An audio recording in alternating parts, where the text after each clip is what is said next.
Meet my coaching student, Xavier. A few months ago, Xavier was struggling to hit 5K in sales in Walmart, and now he's about to hit 20K in sales in a month. So in this video, we're going to be diving into his story, his secret to success, how he's been able to find success on the Walmart marketplace, and how you can do the same. What's up, everyone? Welcome back to the channel. I'm joined by my boy Xavier today. Can you introduce yourself and just share what got you into selling on Walmart? So my name's Xavier. I started my e-commerce journey last year around the beginning of the month. I was on Amazon, and 3 months in, I got Section 3. I'm a big RA guy, so I go in the stores, get products. They asked for a verification of one. I sent them the receipt, the products, and it still wasn't good enough, Amazon being Amazon. I was watching a live from a guy named African Don Dada. He does e-commerce as well. And he said something about selling on Walmart. So I started looking into the platform. I was able to apply because I had selling history on Amazon. And that's how I got into the Walmart space.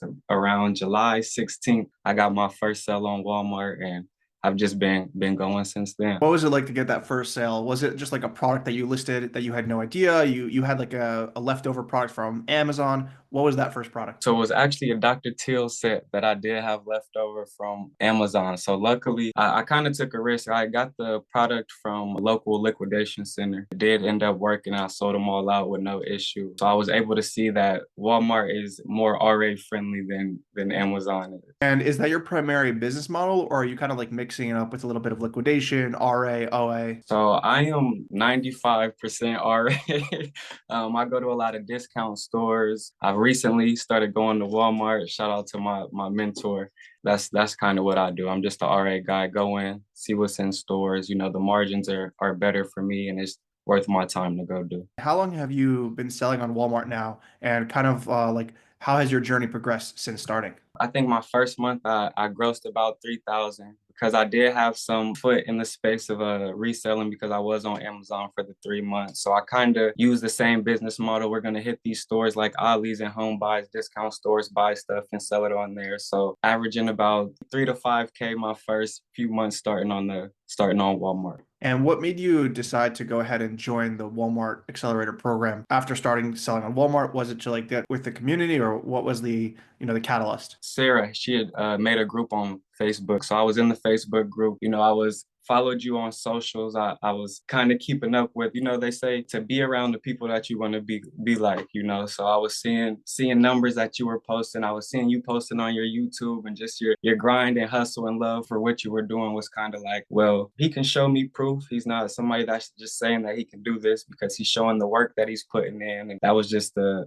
key factor. Like, if I want to get to those numbers, I need to surround myself with somebody that's doing that. So that was my main thing, is seeing the proof in the pudding. I appreciate that. And that's also with me. I also spend a lot of money on coaching and mentorship. I paid Tracy, I paid several other people to join their courses because there's so many things that I don't know that I've learned, not only for Walmart, just in general. And that's kind of the space that also I'm hoping to create in my community and my coaching. So what were your numbers like before? I think you mentioned about 3 to 5. And what are your numbers now? So yeah, I was doing about 3 to 5. I think the program started in November, so I wanted to look back, and so I wasn't just skewing no data. But program started in November, so I'll give December's data. In December, I had gross 15,000. January was a little bit slower with 13. February back to 15, and now in March we're about 14,000. So I'm close to hit my 20K mark, and I think I will. Like, the way my numbers and everything's been running, I think March is going to be my first 20K month, and I'm excited for that. That's huge. And is that still primarily RA, or is that also a mix of OA? Since being in the course, that's one thing that I have implemented. I'm no longer just going to discount stores to source for products. I'm now doing Walmart to Walmart flips, and I think that's changed the game, because it's not just going and finding maybe a few of these products. I can go to one Walmart, they can have it for this price, but there's another Walmart 5 miles down the road that typically has the same kind of thing. So it's just expanded the resources now that I have to go and find profitable products. So now that you're about to hit your first month with 20K in March, which I'm sure you're going to do, what are your goals after that? Or do you kind of like want to get Walmart to a certain spot and then focus? What are your goals for reselling? So I want this to end up being my main thing. So I do currently work at the airport right now, part-time. And since I've been seeing an increase in this, I've been working even more part-time at my job. But eventually I wanted to take over, job free. I want to be full-time Walmart and obviously start venturing to other e-commerce things once I get comfortable with understanding this and growing and scaling this and becoming hands-off with it. And I know, like, just seeing your work ethic and how you apply yourself to the program as well as just Walmart, just seeing how steady you grow. And also, you're always asking questions about like best business practices, how to be more efficient, things like that, that are kind of easy to overlook that I think will just help you achieve, whatever number or goal you're looking to, as well as whatever business that you're going to be applying yourself. So, since joining the program, has there been any portion of it that's been like the most impactful or just the best, not like, which has been the biggest tidbit that has changed your business? I would say that would definitely be my knowledge on understanding like the regionality of Walmart and starting to do the Walmart to Walmart flips. So like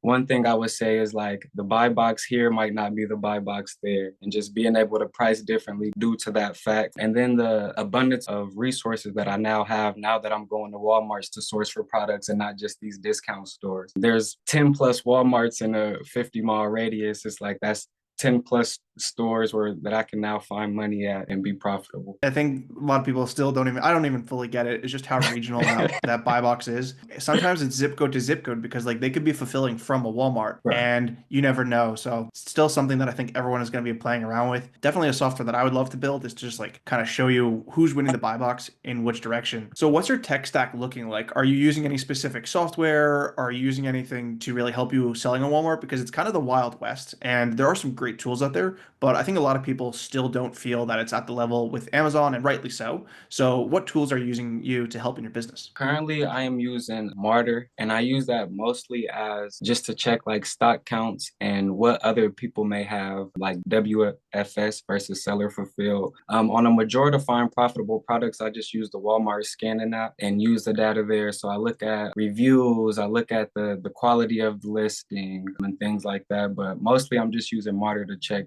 how much stock people have and like recent reviews and stuff like that. And are you using anything on the like the cashback side or any gift cards or just like anything, or what's your stack look like for manufacturing margin? So I do use like Rakuten and Top Cashback when I do Walmart online purchases. Like I said, that's only probably about 5% of my business. Mostly I'm just using my business credit cards as cash flow to buy purchases in store. And are you using, I think it's called the Walmart Business Plus, which also I think that you get like 2% back from that. So you're kind of like stacking with that, the credit card, and also Rakuten at some points. Yes, yes. So I am able to use the cat Walmart cashback or Walmart Plus cashback and the Rakuten or cashback top cashback coupons when purchasing online. Yes. It's crazy just like how much you can manufacture and put it Yeah. on there. So now that you've almost hit 20K in a month, which is huge, have you seen that success kind of across like a couple of products, or is your catalog really wide and you're just testing and you're kind of keeping it like a wider catalog rather than going deep on a product? I'm more of a go wide kind of guy. So like, in the RA space, they tell you to scan everything. So I'm a scan everything kind of guy. So that means beauty products, pets. Recently, I've been going into the fishing stuff because I know it's about to be that kind of year. So I would say protein and like health and wellness is something that I will always go deep in when I see it because that's just what we love.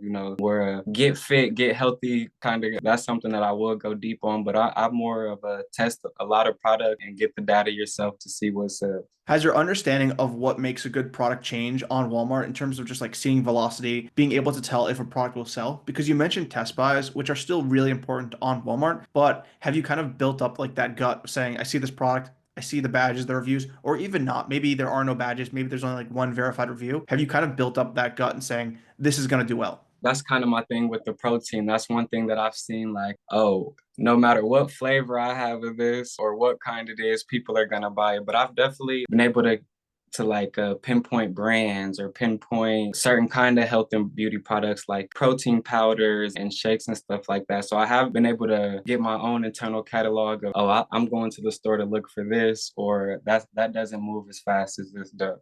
Yeah, and I think that's another thing with Walmart to Walmart is that once you're in the store, you can really see what's selling versus if you're at an Ollie's or a Marshall's, you might be able to find some stuff that sells well, but it's not going to translate directly from that store to the marketplace. Not even Amazon. I don't think any other place really has that other than like maybe Amazon to Amazon or Walmart to Walmart. Like you're really going to be in store and you're there directly where the brand is selling their own products. You see what products move on Walmart. So it's a really unique marketplace and opportunity with that method. Have you seen any account issues with selling on Walmart or have you faced any struggles there? And how did you overcome them? So I did have my seller fulfill taken down. It was due to on-time delivery, and it was more on USPS's side. So I did have to do an appeal to overcome that.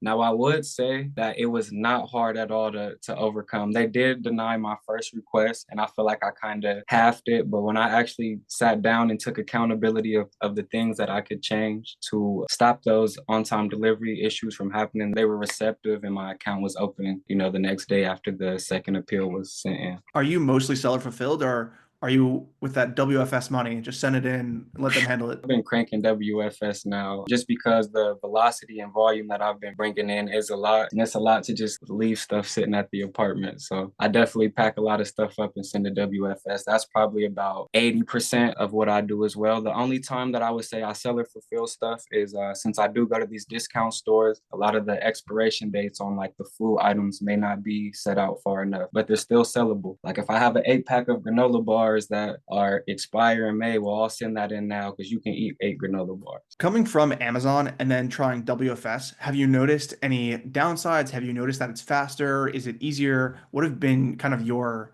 impressions of Walmart's programs? I'm actually a fan of Walmart's program as far as like the packing and sending it out. I love that you don't have to put stickers on everything. You can just use the natural UPC that the product has, as well as when you're creating a shipment, you don't have to say what's in what box. You can put it all in the box. If it's mixed SKUs, let them know it's mixed SKUs and you can keep it pushing. It definitely makes the send out process a lot more efficient. And I feel like a lot of people favor that rather than if you're sending 1,000 units, now you have to print 1,000 stickers to put on your items. As far as like their services with checking in, I would say sometimes it can take long, just depending on where you send. So sometimes it has me send to 2 different locations. The check-in times aren't too bad, about 10 days. So just average that. But they usually get all your items. I've only had a few item discrepancies, but they handle that perfect. If they can't find it, they'll pay you what it was gonna sell for. So there's no complaints there. If you're gonna give me the free money, I'll take it. You can lose everything I send you for all I care.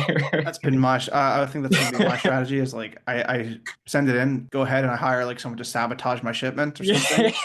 And then you set your price at like 100% markup or 200, 300%. And then I want to see if they'll reimburse it. Yeah. Not financial advice or if any Walmart employees are watching this. This is all for the hypothetical. So since joining the program, you've been an integral part. You've always been active in the conversation. You've always been active in the community. Have you built like a strong network or met anyone else inside of the coaching program? Not in the coaching program, but there is other people that I connect with. And I would say a lot of people in the Walmart space is very receptive. Like in the Walmart or in the Facebook group we have, I know me and Amy, we message back and forth. She's always there to help answer any questions. Like there's just the space is so friendly. Anybody in there is willing to ask questions. And in the community chat itself, if anybody asks a question, it's not just you answering questions. I'll get answers from other people in the group. So it's just a very receptive group. Yeah, I don't think there's any other community. I mean, not even Amazon. Everyone's very cliquey there. It's very, you have your tribe, everyone has this tribe and stuff. I don't think, thankfully, that has translated over to Walmart. Right. But would you say that like having that digital community and having those connections has helped you grow and avoid mistakes and just kind of like, instead of learning the lesson on your own, kind of be able to just fast track? Oh, definitely. I would say that the sense of community is one of the biggest things in the Walmart space, just because, like you said, not having to face the issue on your own. If there's an issue that you come about, there's probably 10 other people that have came through the same issue that can help you go around it. Or if you have questions, they can help you prevent having that issue as well. Definitely. And I guess the second to last question I have is what are your favorite product research strategies or just any key insights that, help you identify a product or things that you like to do for the people listening? I think I would say go wide and not deep. Test everything. Get out of your comfort zone. Like for a while, I was just a health and beauty kind of guy. Like I was just going literally to them sections because everybody needs deodorant, toothpaste, and stuff like that on the daily. So that just made sense to me to go do that. As I've started to expand, I realized toys. People love toys. People love their animals. They love pets. So like I would say just getting out out of your comfort zone and finding new things that could possibly like not be as saturated. I think that's really good advice. I know a lot of people who came from Amazon, their whole business was just selling Nike, or their whole business was just selling one brand. And that volume exists on Amazon, but it doesn't translate over to Walmart. It's not to say that the volume isn't there. You just kind of have to shift it. You already built the ability to, kind of identify a good selling product. You kind of already identified the pain points and logistics and how to go ahead and make something profitable. It's just about translating that to Walmart. When I first started, I had never done OA on Amazon, but I keep seeing these screenshots of these people doing OA on Walmart, and I'm just like, I got to figure this out. So watched a lot of YouTube videos, went ahead and kind of like put my head down, and you learn the game. Obviously you're going to come across a lot of the easy to find products, a lot of the target products, a lot of like just products that everyone else is going to find. But then you start to kind of build that moat. And I think the biggest factor is just going into Walmart and just looking. I would say if you're going to sell in Walmart, a prerequisite is doing Walmart to Walmart flips, Yeah. because even if you just go to the clearance aisle one time, and you just notice like what's on clearance then. I mean, I got exposed to Paw Patrol, Gabby's Dollhouse, Squishmallows, Lego, all of these different brands, and those are just let toys. I've also got exposed to like home improvement products, grocery. My best selling grocery brand was a product that I found discounted in the aisle, and it was only two products of that, but the margins were so good. I just went online, I searched up this brand on other websites, and 7 months later, I finally have like connected with a wholesaler who carries that brand. But I would have never known that that brand sells extremely well on Walmart if I didn't have, go in and see if that product sells. So I think that's really good advice, really actionable. And for the people at home who want to go ahead and follow you and, keep up to date on your journey, where can they find you? My seller page is the period RA period way. And then my main page is XAVI 2G and two underscores after that. And we need Xavier on YouTube. But all of his links will be listed down below. Be sure to go ahead and follow him. He is a wealth of knowledge. He's also just a great personality in the space. He's just great to Thank be you. around. So thank you for coming on today, and thank you for sharing your knowledge. Thank you. I appreciate it, Noah. Peace. Take care, guys. Yeah, take care.